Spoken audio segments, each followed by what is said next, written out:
What do we do when the unthinkable happens, when we lose someone we love? How do we create space for our heart, our pain, and our love, which is now expressed as overwhelming grief? How do we do that while simultaneously putting one foot in front of the other each day?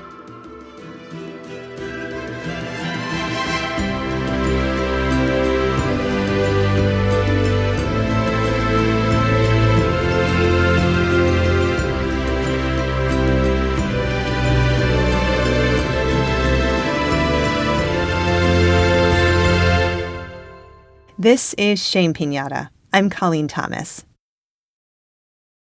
Welcome to Shame Piñata, where we talk about creating rites of passage for real-life transitions. You know how when you go through a really big transition, the world seems different? Like you're still you, but everything around you has changed and the pieces don't fit together anymore? Well, I'm coming to you from one of those times right now. My mom recently passed away, and life is different. Today's show isn't going to be a regular episode of Shame Piñata because my heart is needing space and time right now. We will bring you a regular episode of Shame Piñata soon, and I'm really excited that we'll be speaking with Megan Sheldon, creator of the world's first ceremony creation platform, an app called Seeking Ceremony. It gives you the ritual tools you need to create your own ceremony. Please check it out in the app or the Google Play Store, and join us again next time to hear how it was created.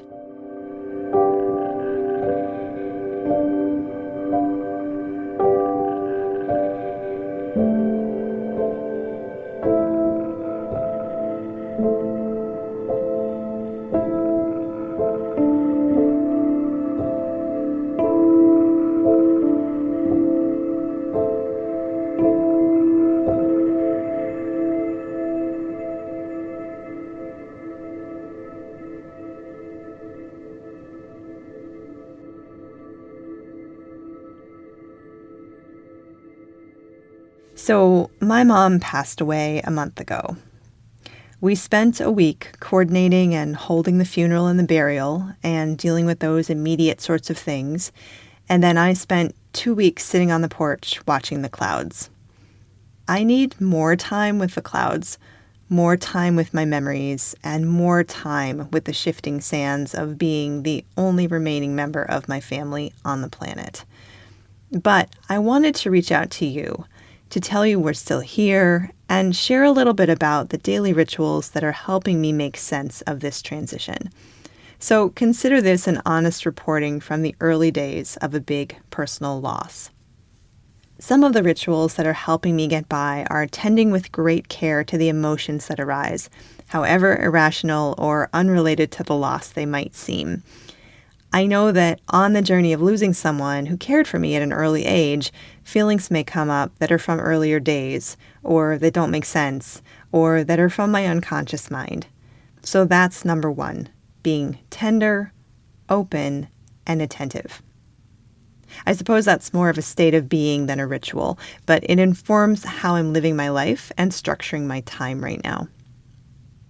Another thing that's helping is inviting my community to sit with me for maybe half an hour at a time, one-on-one, to let me talk about my mom and my experience of losing her.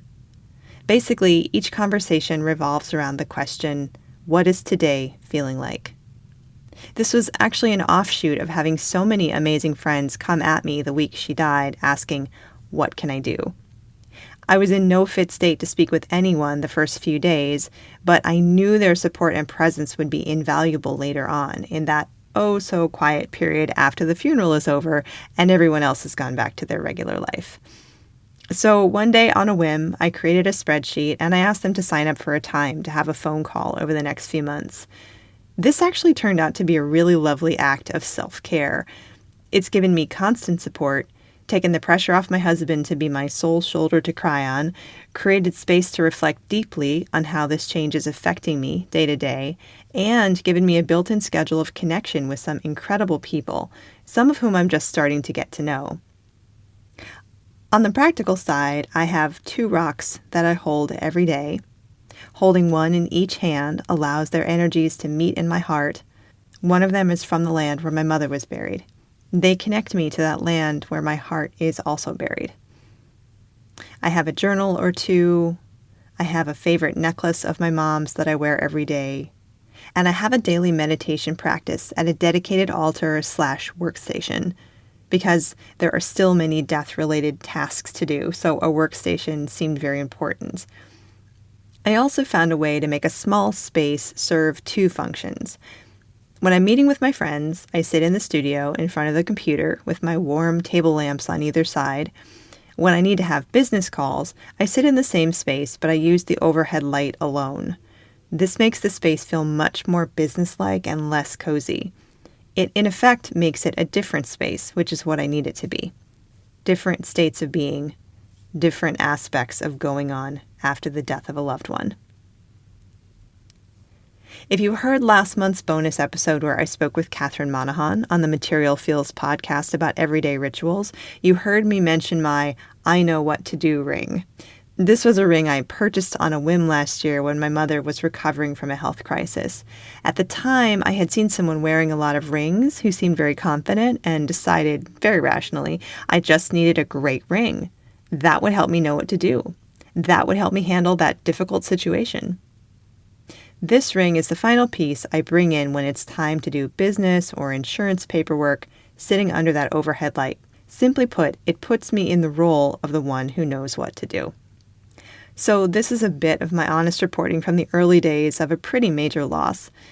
In the future, as time feels right, I'll share more about my process and what I'm learning from it.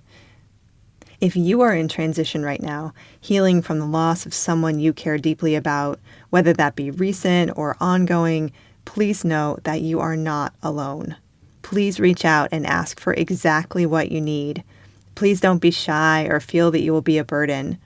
Friends are essential. Family is essential. Professional grief support is essential. And you are allowed to have all of these things. If things are really dark, or if you feel unsure about how to put one foot in front of the other, call the National Suicide Prevention Lifeline.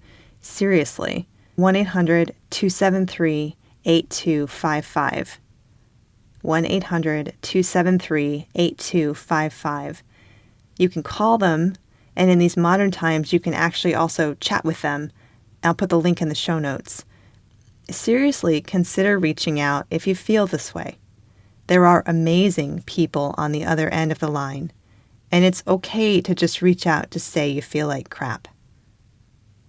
However you feel, do whatever you need to make space for your heart and your grief. Thank you for joining me today, and we'll see you next time. Our music is by Terry Hughes. You can follow us on IG and Twitter at Piñata. You can reach us through the contact page at our website, shamepiñata.com, and you can subscribe to the podcast on Radio Public, Apple Podcasts, Spotify, or your favorite player. I'm Colleen Thomas. Thanks for listening.